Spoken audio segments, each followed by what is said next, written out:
கிட்ட கதை சொல்லி கன்வின்ஸ் செய்யறது அவ்வளோ ஈஸியான வேலை இல்ல. ரஞ்சித் கிட்ட ஸ்கிரிப்ட் புக் வாங்கி படிச்ச சூர்யா அதுல நிறைய டயலாக்கள் எல்லாம் அடிச்சுட்டு இந்தந்த இடங்கள்லாம் மாத்தி கொடுங்க அப்படின்னு சொன்னாராம். இத கண்ணீர் விடாத குறையா கவலைப்பட்டாரு ரஞ்சித். அதுக்கப்புறம் அவருக்கு ரஜினியே கிடைச்சதெல்லாம் காலம் தந்த கிரேட் கார்டு. ஃபர்ஸ்ட் இது ஹீரோயின் சப்ஜெக்டா இருக்கே அப்படின்னு விக்னேஷ் சிவனையும் பதம் பார்த்து அனுப்பினாரு சூர்யா. நமக்கு கால்ஷீட் கிடைக்காது அப்படின்ற முடிவுக்கு வந்த விக்னேஷ் சிவன் நயன்தாரா கொடுத்த ஊக்கத்தால தானே ஹீரோ அவதாரம் எடுக்க தயாரானதும் உண்மையே. இந்த நேரத்துல தான் அந்த பொல்லாத டேர்னிங்கும் வந்துச்சு. கிளாஸ் மாஸ் அப்படின்னு எப்போதுமே மாறி மாறி படங்கள் செஞ்சுட்டு வர சூர்யா கிளாஸ் கமர்ஷியல் படமான இதை கணக்குல எடுத்துக்கொள்ள நேர்ந்ததும் ஒரு கட்டாயத்தினால தானா. கொம்பன் முத்தையா சூர்யாவுக்காக ரூம் போட்டு கதையை இழைச்சு வராரு. அந்த கதை சரியான மாஸ் சப்ஜெக்டா. சிங்கம் 3 கண்டிப்பா மாஸ் படமா தான் இருக்கும்.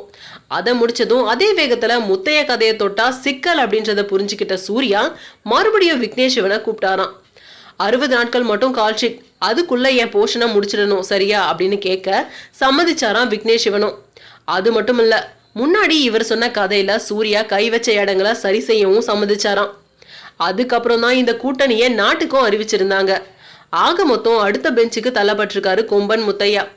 அவரை போலவே தன்னோட நடிப்பு ஆசையும் அடுத்த ஒரு வருஷத்துக்கு தள்ளி வச்சிருக்காரு விக்னேஷ் சிவனும்.